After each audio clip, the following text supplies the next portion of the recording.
జ్యోతిషాభిలాష మిత్రులకు స్వాగతం. ఈ ఆడియోలో మనము గురుగ్రహం గురించి, గురుగ్రహం యొక్క కారకత్వాల గురించి తెలుసుకుందాం.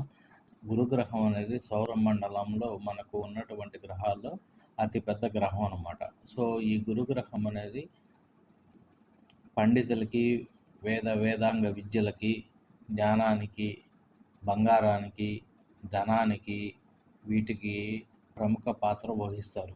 సంతానానికి, పూర్వజన్మ పుణ్యానికి, వీటికి అత్యంత ప్రముఖ పాత్ర వహిస్తారన్నమాట.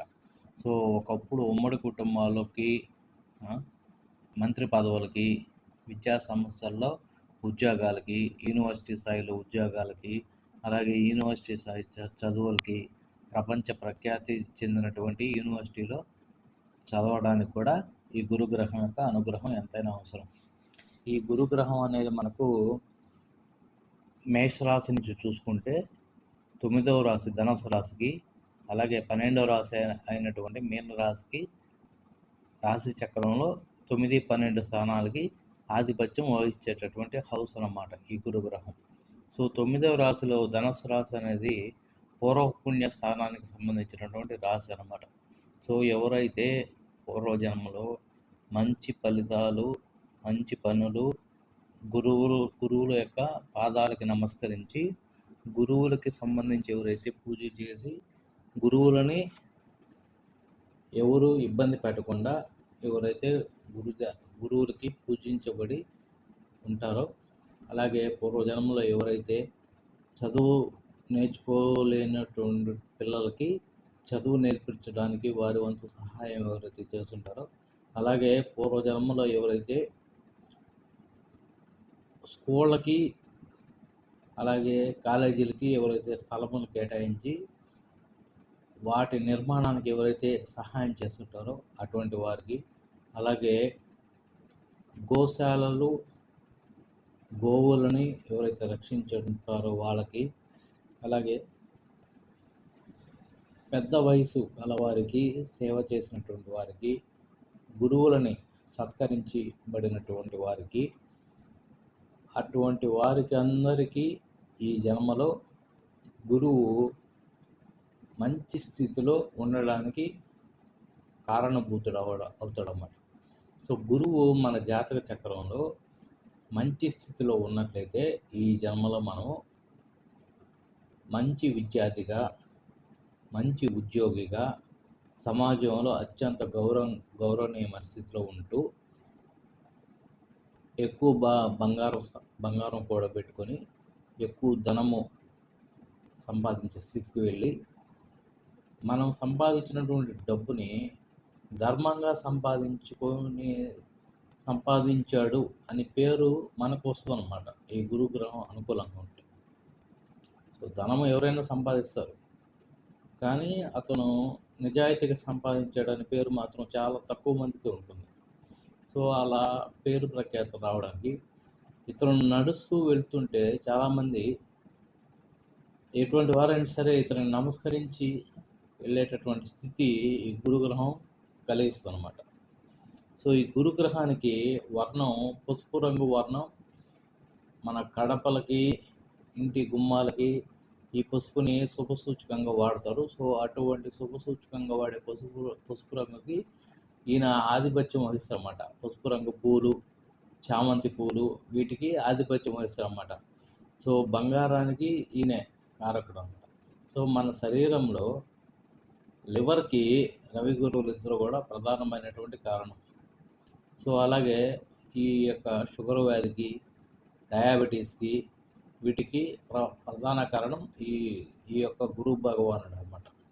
సో గురువు లగ్నంలో కానీ ఉంటే అతనికి పొట్ట, ఉదరం బాగా పెద్దదిగా అయ్యి వయసుకు మించినటువంటి బరువుతో అతను చూడడానికే ఇతను గురుగ్రహం లక్షణాలతో ఉంటాడు అని మనం చెప్పేదానికి అటువంటి రూపురేఖలు వచ్చేస్తాయి అన్నమాట. కొద్దిగా లావు ఎక్కువ ఉంటారు అన్నమాట. ఈ పొట్ట, ఉదర భాగం కూడా కొద్దిగా ముందుకు వచ్చినట్టుగా ఉంటుంది ఈ గురువు లగ్నంలో ఉన్న గురువు లగ్నాన్ని చూస్తున్నాం. ఈ రాశి చక్రంలో ఈ 9వ స్థానానికి ఈ గురుగ్రహానికి అత్యంత అత్యంత సమన్వయం ఉందన్నమాట. సో పూర్వ పుణ్యం బలంగా రావాలని ఎవరైతే చేస్తుంటారో వాళ్ళకి ఈ చార్ట్‌లో ఇప్పుడు ఈ జన్మలో అతని యొక్క చార్ట్‌లో గురు భగవానుడి యొక్క అనుగ్రహం పుష్కలంగా ఉంటుంది. సో దానివల్ల అతను బతికే జీవన విధానం కూడా అతను చూడంగానే మనకు అర్థమయ్యే విధంగా ఉంటుందన్నమాట. ఇతను చాలా పుణ్యకార్యాలు చేసినట్టున్నాడు. అందుకే ఈ టైంలో ఇతను ఇలా బతుకుతున్నాడని మనం ఒక అంచనాకు వచ్చేయవచ్చు అనమాట. సో గురువు మీనరాశికి కూడా ఆధిపత్యం వహిస్తాడు.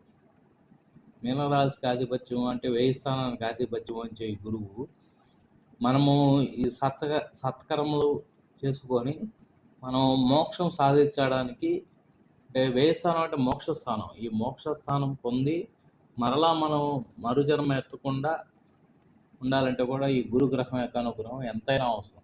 సో అందుకే 9, 12 స్థానాలకి ఈ గురువుకి రాశి చక్రంలో అత్యంత కీలక స్థానాలని కేటాయించడం జరిగిందనమాట.